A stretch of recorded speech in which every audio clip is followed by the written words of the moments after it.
Bismillahirrahmanirrahim. Assalamualaikum warahmatullahi wabarakatuh. Perkenalkan, nama saya Fiska Armadanti dari kelas EKIS 4B.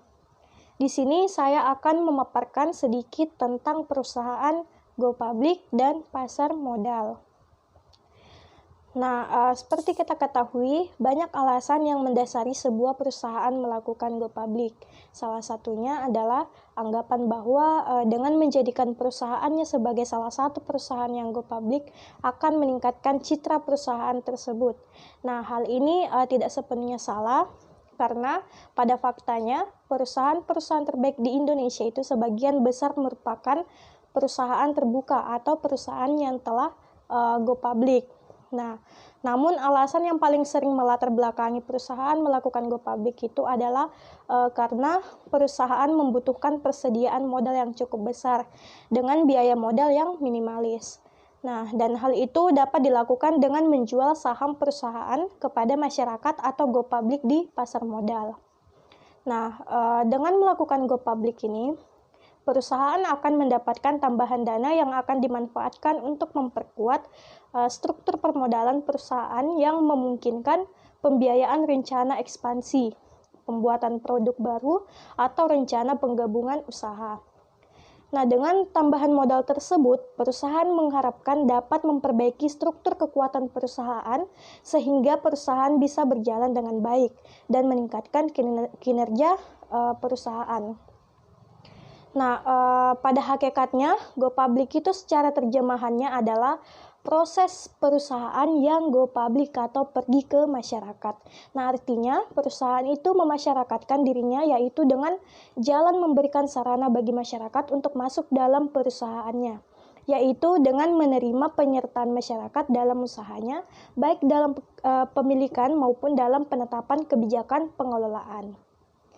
Nah, go public atau penawaran umum saham itu adalah kegiatan penawaran saham yang dilakukan oleh perusahaan atau emiten untuk menjual saham atau efek kepada masyarakat berdasarkan tata cara yang diatur oleh Undang-Undang Pasar Modal dan peraturan pelaksanaannya. Nah, dalam istilah pasar modal, go public sering disebut sebagai IPO atau Initial Public Offering. Nah, yaitu penawaran pasar perdana kepada masyarakat. Perusahaan ini juga memiliki berbagai alternatif sumber pendanaan, baik yang berasal dari dalam maupun dari luar perusahaan.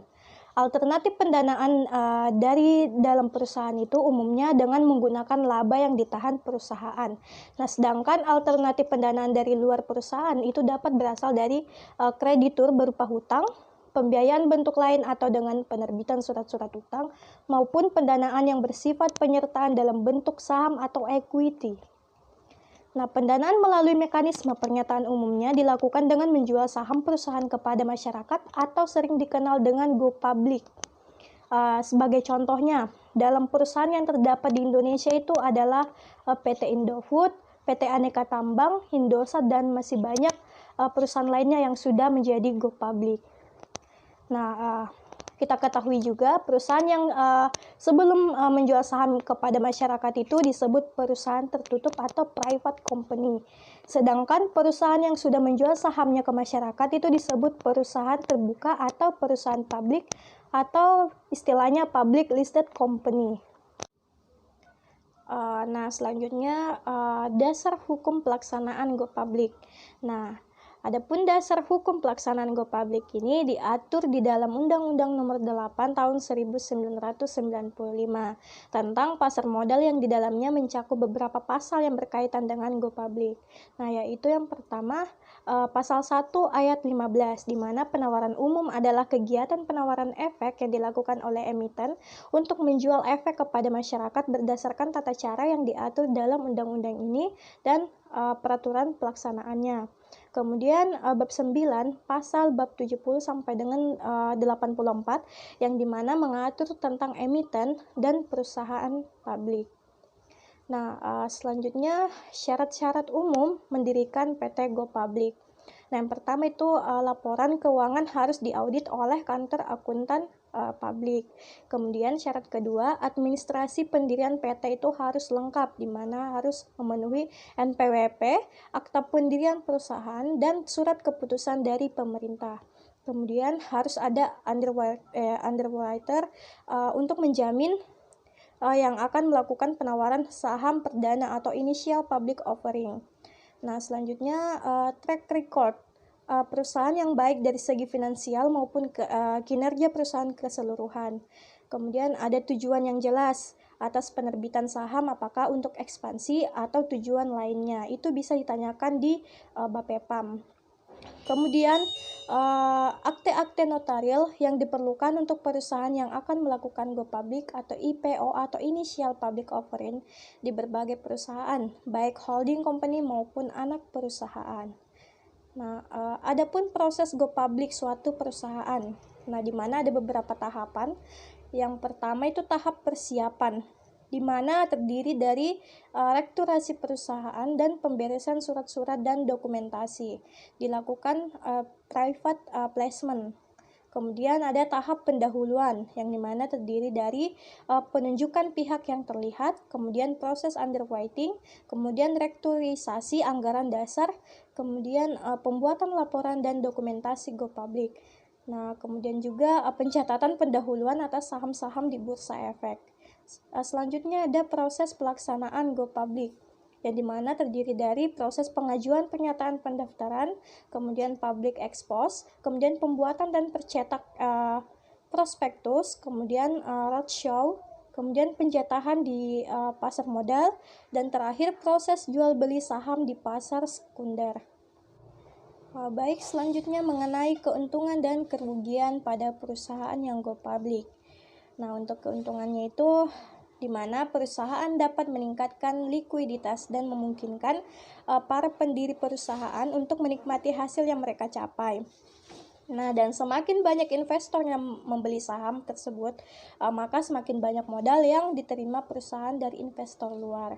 Kemudian di mana juga para pendiri perusahaan ini dapat melakukan diversifikasi untuk mengurangi resiko portofolio mereka. Selanjutnya dapat juga memberi nilai suatu perusahaan, di mana suatu perusahaan dapat dinilai dari harga saham dikalikan dengan jumlah lembar saham yang dijual di pasaran. Kemudian perusahaan juga dapat melakukan merger ataupun negosiasi dengan perusahaan lainnya dengan hanya menggunakan saham. Kemudian juga dapat meningkatkan potensi pasar. Nah, banyak perusahaan yang merasa lebih mudah untuk memasarkan produk dan jasa mereka setelah menjadi perusahaan go public atau TBK. Nah, tetapi harus kita ketahui juga bahwa ada kerugian dari perusahaan yang go public, di mana kerugian itu yang pertama ada laporan rutin. Nah, setiap perusahaan yang go public itu secara periodik harus membuat laporan kepada Bursa Efek Indonesia. Bisa saja per kuartal atau tahunan. Nah, tentu saja itu akan membuat laporan, untuk membuat laporan tersebut itu diperlukan biaya. Kemudian ada terbuka, semua perusahaan go public pasti transparan dan sangat mudah untuk diketahui oleh para kompetitornya dari segi data dan manajemennya. Kemudian keterbatasan kekuasaan pemilik, di mana para pemilik perusahaan harus memperhatikan kepentingan bersama para pemegang saham, tidak bisa lagi melakukan praktek nepotisme, kecurangan dalam pengambilan keputusan dan lainnya, karena perusahaan tersebut milik publik. Nah, selanjutnya hubungan antar investor perusahaan terbuka, harus menjaga hubungan antara perusahaan dengan para investornya dan diinformasikan mengenai perkembangan dari perusahaan tersebut. Nah, untuk pembahasan selanjutnya yaitu pasar modal. Nah, pasar modal ini merupakan kegiatan yang berhubungan dengan penawaran umum dan perdagangan efek. Nah, perusahaan publik yang berkaitan dengan efek yang diterbitkannya, serta lembaga dan profesi yang berkaitan dengan efek. Nah, di mana pasar modal ini menyediakan berbagai alternatif bagi para investor selain alternatif investasi lainnya seperti menabung di bank, kemudian membeli emas, asuransi, tanah dan bangunan, dan sebagainya. Nah, pasar modal ini bertindak sebagai penghubung. Nah, pasar modal bertindak sebagai penghubung antara para investor dengan perusahaan ataupun institusi pemerintah melalui perdagangan instrumen melalui jangka panjang seperti obligasi, saham, dan lainnya. Nah, berlangsungnya fungsi pasar modal itu adalah meningkatkan dan menghubungkan aliran dana jangka panjang dengan kriteria pasarnya secara efisien yang akan menunjang pertumbuhan real ekonomi secara keseluruhan. Nah, adapun struktur pasar modal di Indonesia tertinggi berada pada Menteri Keuangan, menunjuk OJK merupakan lembaga pemerintah yang bertugas untuk melakukan pembinaan, pengaturan dan pengawasan sehari-hari pasar modal dengan tujuan mewujudkan terciptanya kegiatan pasar modal yang teratur, wajar, efisien, serta melindungi kepentingan masyarakat pemodal. Nah, adapun pihak yang terlibat di dalam pasar modal. Yang pertama itu pihak emiten atau perusahaan yang akan melakukan penjualan surat-surat berharga atau melakukan emisi di bursa atau disebut emiten. Nah, dalam melakukan emisi, para emiten ini memiliki berbagai tujuan dan hal ini biasanya sudah tertuang dalam rapat umum pemegang saham atau RUPS. Nah, yang dimana antara lain yang pertama itu perluasan usaha. Modal yang diperoleh dari para investor itu akan digunakan untuk meluaskan bidang usaha, perluasan pasar atau kapasitas produksi. Kemudian memperbaiki struktur modal, menyeimbangkan antar modal sendiri dengan modal asing. Kemudian mengadakan pengalihan pemegang saham, pengalihan dari pemegang saham lama kepada pemegang saham baru. Pihak selanjutnya itu adalah investor. Pemodal yang akan membeli atau menanamkan modalnya di perusahaan yang melakukan emisi atau disebut investor. Nah, sebelum membeli surat berharga yang ditawarkan, investor biasanya melakukan penelitian dan analisis tertentu. Nah, penelitian ini mencakup bonafiditas perusahaan, prospek usaha emiten, dan analisis lainnya. Nah, adapun tujuan utama para investor ini dalam pasar modal antara lain itu yang pertama memperoleh dividen, ditujukan kepada keuntungan yang akan diperolehnya berupa bunga yang dibayar oleh emiten dalam bentuk dividen.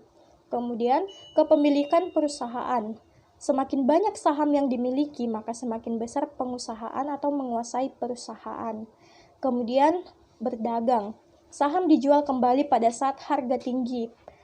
Pengharapannya adalah pada saham yang benar-benar dapat menaikkan keuntungannya dari jual beli sahamnya. Kemudian ada pihak lembaga penunjang. Nah, fungsi lembaga penunjang ini adalah turut serta mendukung beroperasinya pasar modal, sehingga mempermudah baik emiten maupun investor dalam melakukan berbagai kegiatan yang berkaitan dengan pasar modal. Nah, lembaga penunjang dalam pasar modal yaitu adalah yang pertama adalah penjamin emisi atau underwriter, kemudian perantara perdagangan efek atau broker atau pialang, kemudian perdagangan efek atau dealer, kemudian wali amanat atau trust, kemudian perusahaan surat berharga atau security company, kemudian kantor administrasi efek.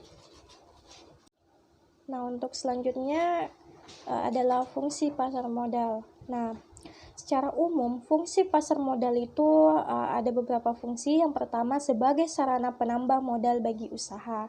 Nah, di mana perusahaan dapat memperoleh dana dengan cara menjual saham ke pasar modal. Saham-saham ini akan dibeli oleh masyarakat umum, perusahaan-perusahaan lain, lembaga, atau oleh pemerintah. Nah, kemudian sebagai sarana pemerataan pendapatan. Nah, setelah jangka waktu tertentu, saham-saham yang telah dibeli akan memberikan dividen atau bagian dari keuntungan perusahaan kepada para pembelinya atau pemiliknya. Oleh karena itu, penjualan saham melalui pasar modal dapat dianggap sebagai sarana pemerataan pendapatan. Kemudian, sebagai sarana peningkatan kapasitas produksi. Nah, dengan adanya tambahan modal yang diperoleh dari pasar modal, maka produktivitas perusahaan akan meningkat. Fungsi selanjutnya yaitu sebagai sarana penciptaan tenaga kerja. Nah, keberadaan pasar modal dapat mendorong munculnya dan berkembangnya industri lain yang berdampak pada terciptanya lapangan kerja baru. Fungsi berikutnya sebagai sarana peningkatan pendapatan negara. Nah, setiap dividen yang dibagikan kepada para pemegang saham akan dikenakan pajak oleh pemerintah. Adanya tambahan pemasukan melalui pajak ini akan meningkatkan pendapatan negara.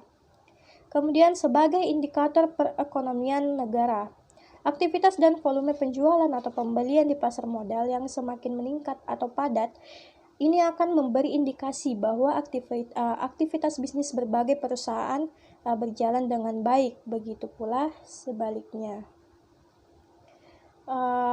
Baiklah, cukup sekian pemaparan dari saya. Saya berharap apa yang saya paparkan ini bermanfaat bagi kita semua. Kurang lebihnya, saya mohon maaf. Akhir kata, Assalamualaikum warahmatullahi wabarakatuh.